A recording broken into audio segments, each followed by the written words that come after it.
AITAH for not having a wheelchair-accessible wedding, throwaway for privacy. My 25F fiance and I, 22F, are getting married in October. My future mill is a plant freak, and their entire property looks like something out of a garden magazine. Cobblestone paths, fountains, statues, shaped bushes, and some of the most beautiful plants and trees I've ever seen, including willow and cherry blossom trees. We're getting married in the middle of a meadow towards the center of their property, and it's going to be gorgeous. My brother Justin has been dating Sarah for 6 years, and they got engaged a few months ago. I'm not close with Sarah because they live across the state and only come down here for holidays and events. Sarah uses a prosthetic leg, and apparently lately it's been getting to be too much for her, so she's been using a wheelchair.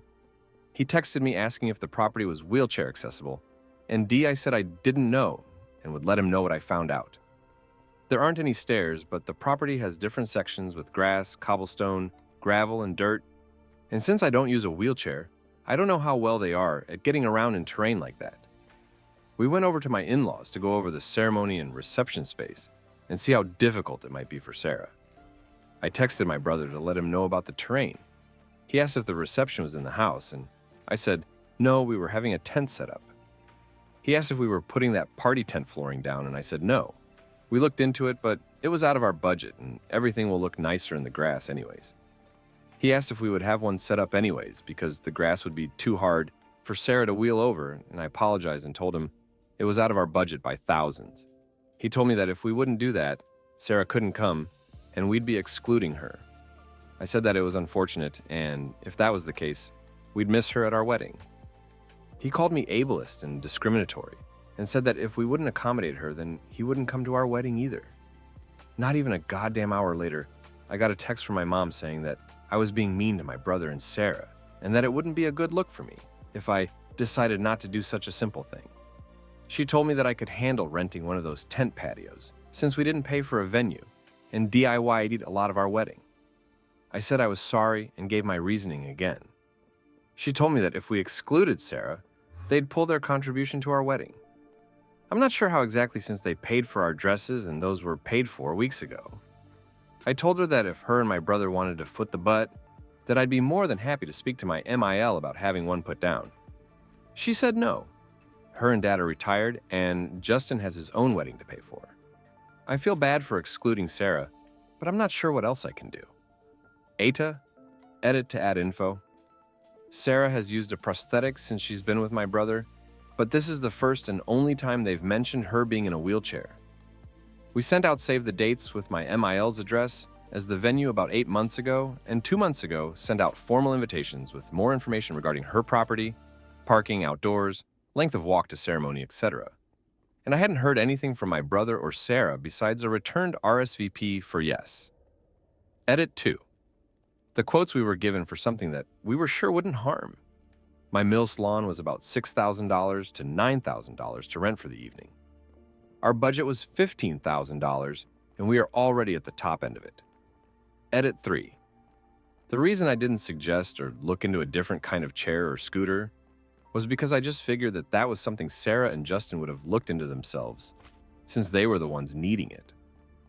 I figured since they jumped right to a $9,000 solution in my pocket, that the other options wouldn't work for them, and they were bringing up the last available option. Also, my fiancé grandma is wheelchair-bound as well, but has been to my Emil's house plenty of times, and it hasn't come up as an issue. And for everyone upset about us getting married in grass, and that people will struggle with their heels, I said in my post that in our invitations, we had information about my MIL's property. I'm sure people will dress accordingly considering they're aware of the venue. Not sure why people are mad about that.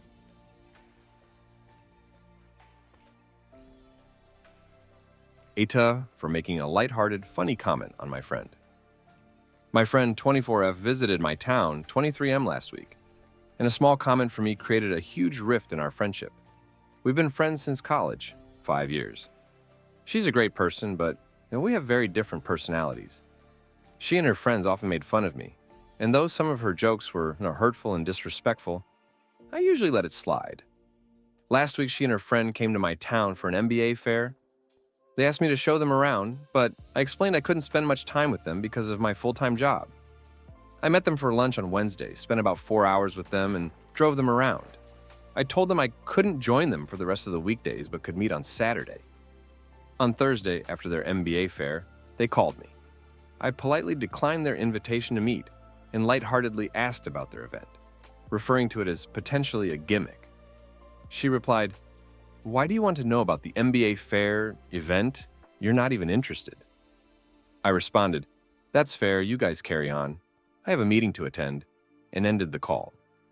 Her friend later contacted me about Saturday plans, and I said I was available, but they informed me they were busy shopping and suggested meeting another time. I was fine with that. 2 days later, I texted my friend to check if she got home safely. She ignored me and accused me of being inconsiderate for not spending enough time with them, not calling, texting after work, and making fun of the MBA fair. She ended by saying she never wants to speak to me again and that I'm difficult to deal with.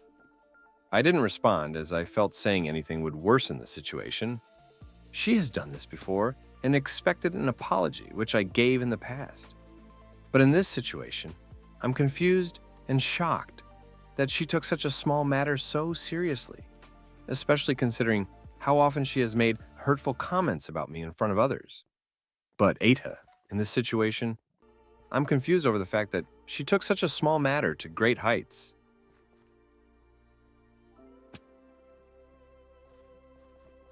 AITAH for letting my apartment complex's exit gate close behind me.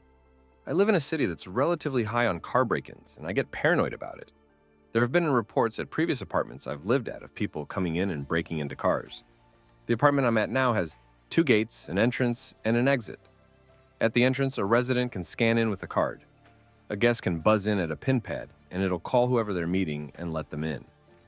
Over the time of living here, I've seen multiple people sit at the pin pad, windows up, not even attempting, and they'll wait for anybody to scan in and follow them in. That's something I can't control.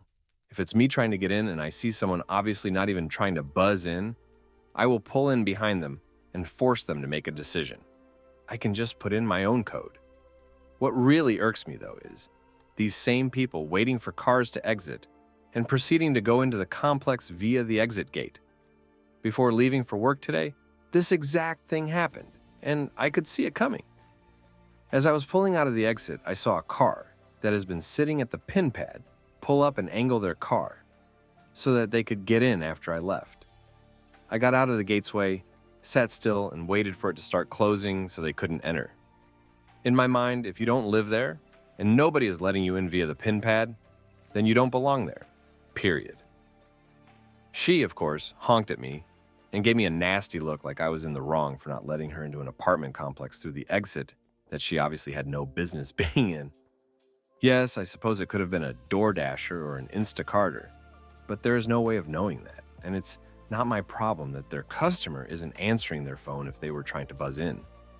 If I have the chance to prevent someone who may be up to no good from coming in, then I will. I've always felt this way. I get so frustrated seeing people break simple rules such as this, whether it's leaving a buggy wherever is most convenient for you, or waiting for an actual resident let you into an apartment complex because you couldn't get in the appropriate way.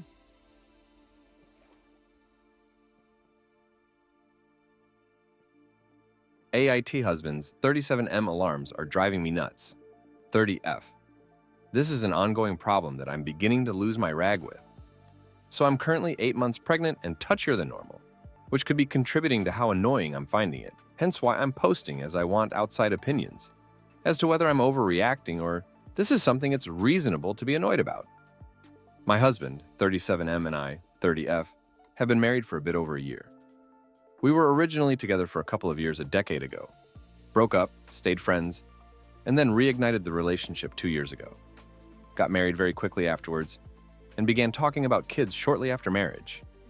Baby is very wanted, and we're very happy together and have a strong relationship, but this is driving me insane. My husband's alarm lies can go off anytime between like 5.15 and 8.45, depending on what he's got on for work that day. He refuses to get up at the first or even second alarm, minimum third, and regularly more than that. I have no issue with an alarm going off a couple of times as long as it doesn't continuously play, but like this morning, I end up having to roll over and kick him to get him to turn the damn thing off. I historically would have no issue with being woken up for the day anytime after 7. 38ths, I work freelance, so have no real need to be up, but prefer waking by 8-ish, but sleeping badly due to pregnancy. So I'm more protective over my sleep at the moment. What ends up happening half the time is that I'm up because of his alarms and he's in bed for longer, which is extremely annoying. I wouldn't mind as much if he actually bloody got up. I get up on my first alarm if I need one, no matter what time it is and how tired I am. Because that's the point of an alarm. He sleeps on the sofa now if he has to be up before 6, which is what is making me think I'm being unreasonable.